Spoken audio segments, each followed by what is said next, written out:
Indian cinema దగ్గర super hero genre సినిమాలు ఒకంత తక్కువే అని చెప్పాలి. కానీ ఇప్పుడిప్పుడే మళ్ళీ జోనర్లో సినిమాలు పెరుగుతూ వస్తున్నాయి.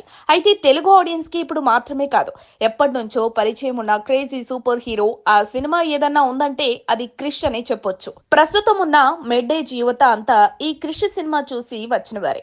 అయితే ఈ సిరీస్ లో మొత్తం 3 సినిమాలు రాగా 4వ సినిమా కోసం దాదాపు దశాబ్ద కాలం నుంచి అభిమానులు ఎదురుచూస్తున్నారు. అయితే ఈ సినిమా ప్రీ ప్రొడక్షన్ పనులు జరుగుతున్నాయి. ఓ పక్క హృతిక్ తండ్రి సినిమా దర్శకుడు రాకేష్ రోషన్ సాలిడ్ సబ్జెక్ట్ ని సీక్వెల్ కోసం లాక్ చేసినట్టుగా కూడా టాక్ ఉంది. అయితే ఓ ఇంట్రెస్టింగ్ బజ్ ఇప్పుడు తెలుస్తోంది. ప్రస్తుతం హృతిక్ రోషన్ చేస్తున్న వార్ 2 తర్వాతే ఈ సినిమాలోకి తాను జాయిన్ కానున్నట్టుగా తెలుస్తోంది. దీంతో ఈ 2025 ప్రథమార్థంలోనే హృతిక్ తన అవైటెడ్ సూపర్ హీరో సినిమాలో జాయిన్ అవ్వనున్నట్టుగా టాక్. మరి ఈ క్రేజీ సీక్వెల్ పై మరింత సమాచారం రావాల్సి ఉంది.